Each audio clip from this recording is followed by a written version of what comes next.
ঢাকা শহরের পানি খুব ভয়াবহ। এখন সেই বুড়িগঙ্গার কাছেও যাওয়া যায় না, এত পলিউটেড, এত দুর্গন্ধ। আমরা বুড়িগঙ্গাকে ঠিক করতে পারি কিনা, আমরা তুরাগকে ঠিক করতে পারি কিনা, আমাদের বড় নদীকে ঠিক করতে পারি কিনা, সেই বিষয়গুলো আমাদেরকে দেখতে হবে।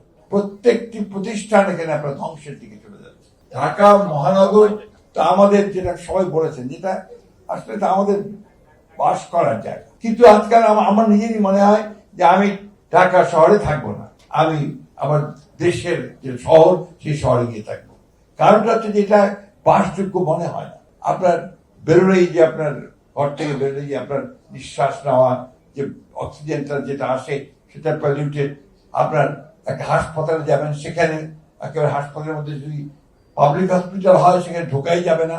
প্রত্যেকটি প্রতিষ্ঠান এখানে আপনার ধ্বংসের দিকে চলে যাচ্ছে। সেই বিষয়ে যদি আমরা যদি বেরোতে না পারি, সেই প্রতিষ্ঠানকে যদি সামনের দিকে আনতে না পারি, তাহলে এতক্ষণ আমাদের তোলা সাহেব যে সমস্ত স্বপ্নের কথা বললেন, স্বপ্নেই মনে হয় এখানে গেল।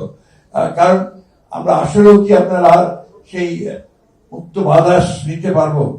আমি যখন কলেজে পড়ি, ঢাকা কলেজে, তখন আমরা প্রায় আসতাম আপনার বুড়িগঙ্গাতে নৌকায় চড়ে ঘুরে বেড়াতে।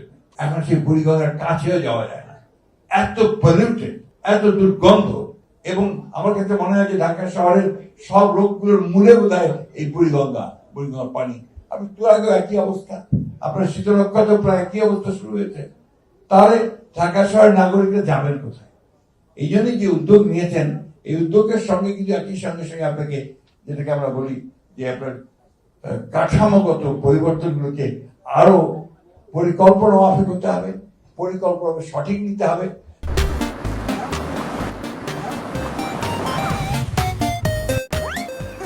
যে কথাটা কিছুক্ষণ আগে আমাদের আইন মিনিস্টার বলে গেলেন, প্রজেক্ট শেষ তো সব শেষ, সেটা যেন না হয়।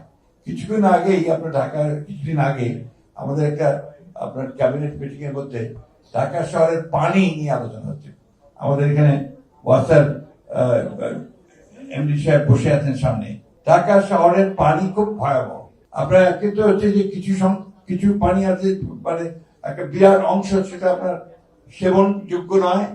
আরেকটা হচ্ছে যে পানির যে ভূতল, যে আপনার টিউবওয়েলগুলো কজন 1000 মিটার নিচে চলে গেছে, যেটার জন্য ঢাকার জন্য একটা ভয়াবহ বিপদ নিয়ে আসছে। যে কোনোদিন যদি আপনার কোনো দুর্ঘটনা ঘটে, অর্থাৎ ভূমিকম্প কিছু হয়, ঢাকা শহর তলিয়ে যাবে। তাহলে আমাদেরকে সেই ব্যবস্থাগুলো তো করতে হবে ঢাকা শহরে। আমাদের নদীগুলোকে তো বিশুদ্ধ করার চেষ্টা করতে হবে। অথচ এত প্রজেক্ট হয়, এই বুড়িগঙ্গাকে পলিউশন মুক্ত করবার কোন প্রজেক্ট তৈরি হয় না। আমি এই কথাটা বারবার করে বলছি, আমি আবারও বলছি, আমি চেষ্টা করব যে এই বিষয়ে আমরা কি করতে পারি, সেই বিষয়ে আলোচনা করে আমরা বুড়িগঙ্গাকে ঠিক করতে পারি কিনা, আমরা তুরাগকে ঠিক করতে পারি কিনা, আমাদের বড় নদীকে ঠিক করতে পারি কিনা, সেই বিষয়গুলো আমাদেরকে দেখতে হবে। আমাদের কষ্ট হয় যারা আমরা, যেটা কিছুক্ষণ আগে বলে যে আমি আসলে 1963 সাল থেকে কলেজে পড়াশোনা, ঢাকা কলেজে পড়তে, তখন যে ঢাকা শহর ছিল, সেই ঢাকা শহর আর এখন ঢাকা শহরে আকাশের পতাকা তলা। স্বাভাবিক, মানুষ বেড়েছে, নগরায়ন বেড়েছে, সবকিছু পাবে, কিন্তু পরিকল্পিত হবে কিছু হয় না। আপনার ড্রেনেজ নেই বললেই চলে। ড্রেনেজ যেগুলো তৈরি করা হয় হাজার হাজার কোটি টাকা ব্যয় করে, সেই ড্রেনেজগুলোতে পানি নির্গমন হয় না। এটা প্রবলেমস। এইগুলো আমাদের প্রশাসক এসছেন, এরপরে ইলেকশন তো হবেই, কারণ সিটি কর্পোরেশন ইলেকশন হতে হবে। যারা দায়িত্বে আসবেন তারাও এই বিষয়গুলোকে সিরিয়াসলি দেখবেন।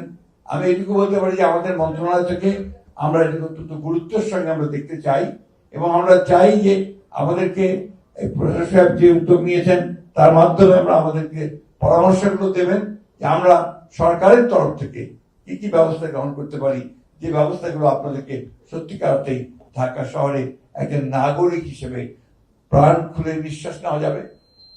দক্ষিণের দুয়ার খোলা, এই কথা সবসময় বলা যাবে, আর কি দক্ষিণের দুয়ার খুলবো তা নয়, দক্ষিণের জানালা যে আমি সবসময় খুলতে পারি, সে ব্যবস্থা আমাকে করতে হবে।